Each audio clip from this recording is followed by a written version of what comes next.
আশা করি সবাই ভালো আছো, সুস্থ আছো। আমরা বর্তমানে এসেছি দার্জিলিংয়ে। গত 24 তারিখ দার্জিলিংয়ে এসেছি আমরা। আসার জার্নিটা প্রচণ্ড হেক্টিক।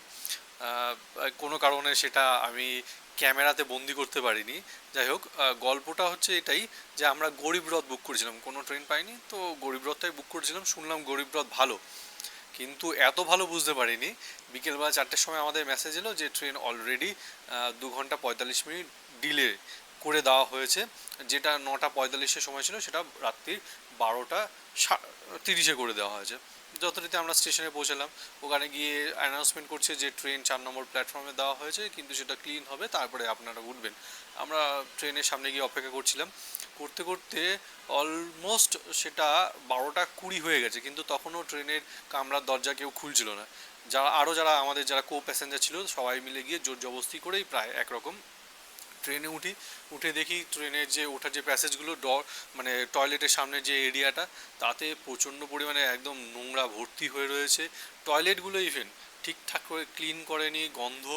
জল নেই ট্রেনে। জল একটা সাইডে তো জলই ছিল না, সেই অবস্থায় আমরা এনজিপি চলে এলাম কালকে রাত্রির থেকে আজকে, মানে 23 তারিখ থেকে 24 তারিখ পর্যন্ত।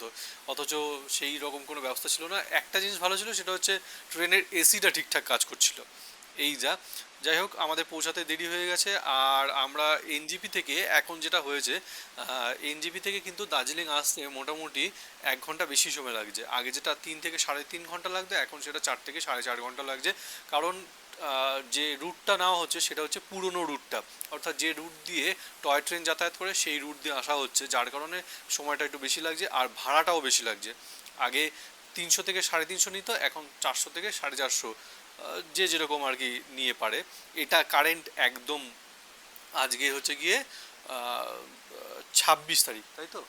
হ্যাঁ, আজকে 26/10/2025 কারেন্ট আপডেট দিলাম একদম।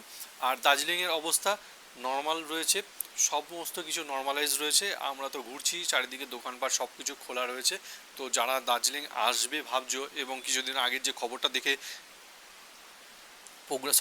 প্রোগ্রামটা ক্যান্সেল করে দেবে ভেবেছিলে, তাদেরকে বলবো যে নির্দ্বিধায় দার্জিলিং চলে আসো। আমরা আজকে লোকাল সাইট সিনও করেছি, কালকে মিরিক যাব। মিরিকের অবস্থা খুবই খারাপ শুনেছিলাম, আজকে খোঁজ নিয়ে জানতে পারলাম যে মিরিক খোলা আছে। তো কালকে আমরা মিরিক যাব। তো তোমরা যদি জানতে চাও যে মিরিকের সিচুয়েশন কীরকম আছে, তাহলে যারা এই ভিডিওটা দেখছো তাদেরকে বলবো অবশ্যই আমাদের চ্যানেলের পাশে থেকো, সাথে থেকো। সবাই ভালো থাকবে, দেখা হবে আগামী ভিডিওতে।